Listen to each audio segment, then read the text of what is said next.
First ever factory outlet Mukunda jewellery KPHB Kothapet Khammam Somajiguda Hanamkonda. నమస్తే అమ్మా. నమస్తే అమ్మా. అమ్మా, నరదిష్టి, నరదిష్టికి నల్లరాయి కూడా పగులుతుందని చెప్తూ అవునమ్మా కదమ్మా. అసలు దిష్టి తగిలింది అని ఎలా గుర్తించాలమ్మా?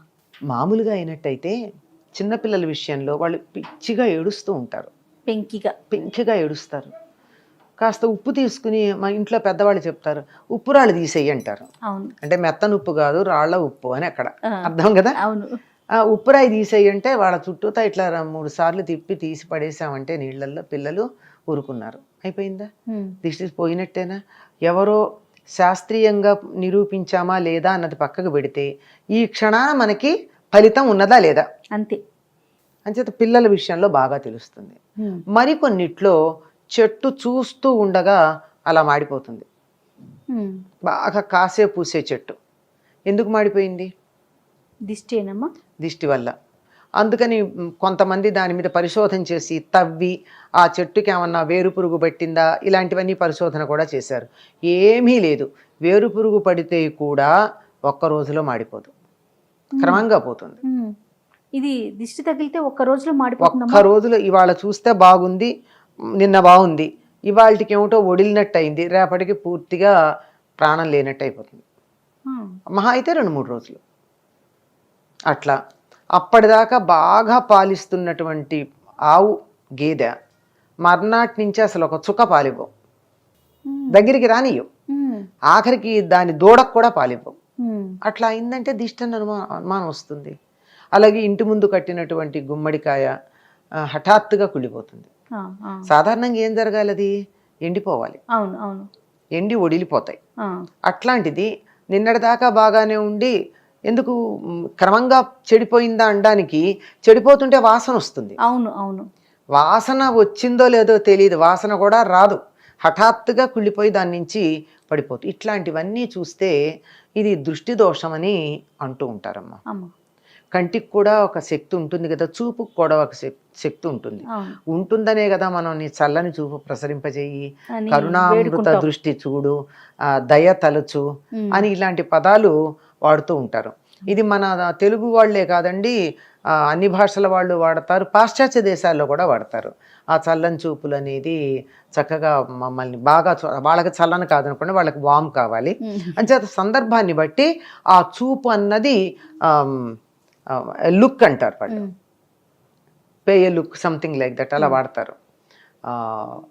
ఆ విధంగా చూపుకి అంతటి శక్తి ఉంటుంది అని మనకి అందరూ చెప్పేటటువంటి మాటే.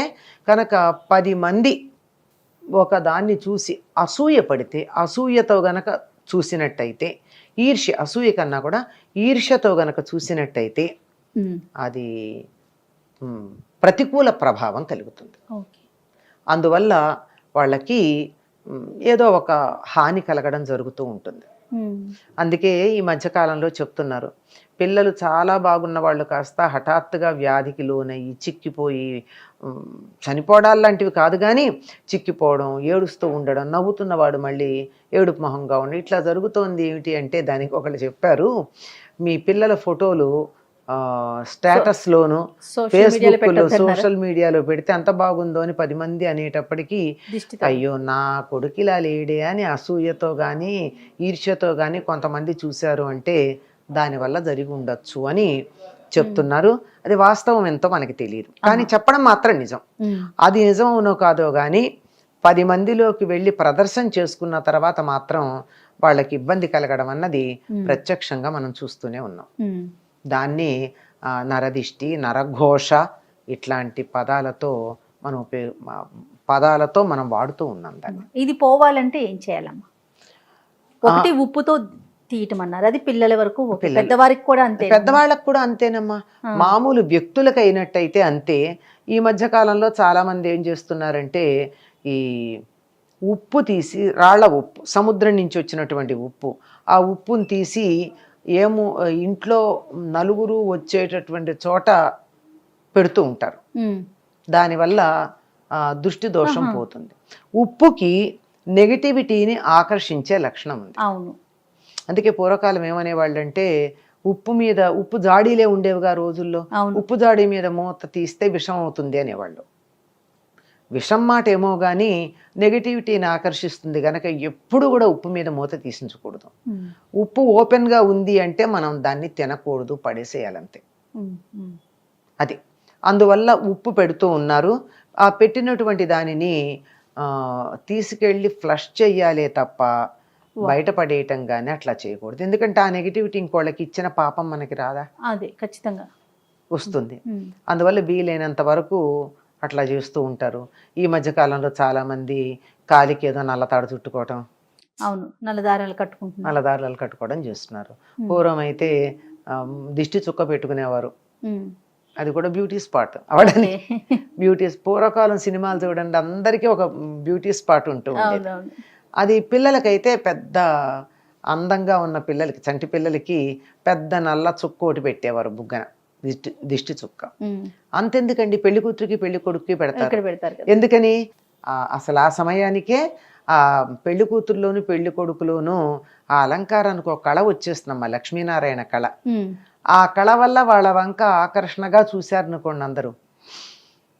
ఎవరో ఒకళ్ళకి కొంచెం చెడ్డ ఆలోచన ఉండదా, నా కూతురికి ఇంకా పెళ్లి కావదర్లేదు, నా కొడుకు ఏమిటో ఎప్పటికీ చూస్తానో ఇట్లా అనేటటువంటి ఆలోచన తనకి లేదు అనుకోవడం పర్వాలేదు, కానీ వీళ్ళకి వచ్చేసింది అని ఈర్ష్యపడతారే, ఆ ఈర్ష్య దృష్టితో కనుక చూసినట్టయితే తప్పనిసరిగా వాళ్ళకి కొంచెం దోషం వస్తుంది.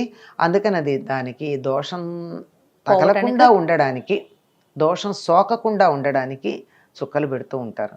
ఇది వ్యక్తులకైతే. ఇంటికైతే ఇంట్లో అయితే ఉప్పు పెడతాం. ఇంటి ముందు గుమ్మడికాయ కడతారు, బూడిద గుమ్మడికాయ. ఈ బూడిద గుమ్మడికాయకి దిష్టిని ఆకర్షించే లక్షణం ఉంటుంది. దానికి అందుకే సిగ్గులేంది అని చెప్తూ ఉంటారు గుమ్మడికాయని, బూడిద గుమ్మడికాయని. ఎందుకంటే మిగిలినటువంటి వాటిని మీరు ఎప్పుడన్నా మీరు గమనించారో లేదో, అంటే ఇళ్లల్లో మొక్కలు అవి ఉన్నవాళ్ళు ఇదిగో పింద ఉంది అని వేలుతో చూపించకూడదుట. వేలుతో చూపించకూడదు. ఎక్కడుందంటే ఇట్లా చూపిస్తారు, వేలు కొస. కానీ ఒక్క బూడిద గుమ్మడికాయని వేలుతో ఇట్లా చూపించిన వేల చూప కసుకందక వేలెత్తి చూపిస్తే కూడా అది ఏమాత్రం పాడవదుట. అందుకని సిగ్గులేందంటారా? అంటే దానికి దోషం కూడా అంటదు. ఓకే, నెగిటివిటీని ఆకర్షించుకుని కూడా బాగానే ఉండగలదు. అందుకని కడతారు దిష్టికి.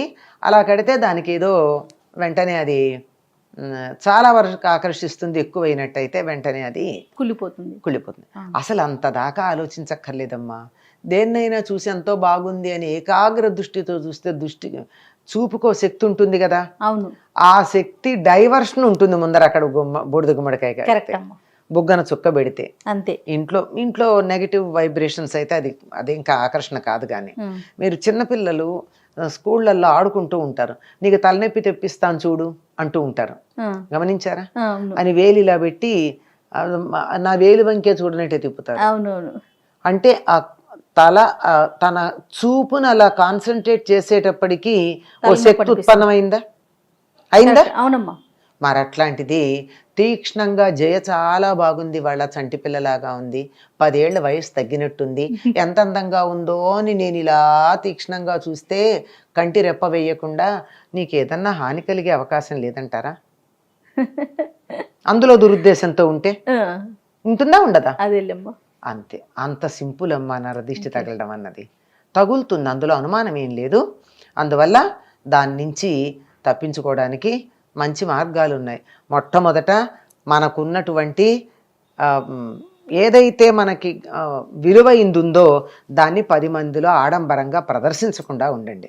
అది పిల్లలు కావచ్చు, ఆస్తి కావచ్చు, తెలివితేటలు కావచ్చు. మా పిల్లలు చూడండి ఎంత బాగా పాడతారా, మా పిల్లాడు చూడండి ఎంత బాగా డాన్స్, ఇవన్నీ చూపించుకుంటే దిష్టి తగలదా? అదే కదా, తగులుతుంది కదా. ఆడంబరం పనికిరాదు. ఆడంబరం లేకుండా ఉన్నట్టయితే సగం దిష్టి తగలదమ్మా. తగిలిన తర్వాత పోవాలంటే ఇటువంటి మార్గాలు ఉన్నాయి. అమ్మ, ఎన్ని రోజులకు ఒకసారి ఉప్పు తీయొచ్చమ్మా పిల్లలకైతే? ఎన్ని రోజులకే ఉందమ్మా, ఎప్పుడన్నా వాళ్ళకి దిష్టి తగిలితే రోజు ఎందుకు తగులుతుంది? అంతే.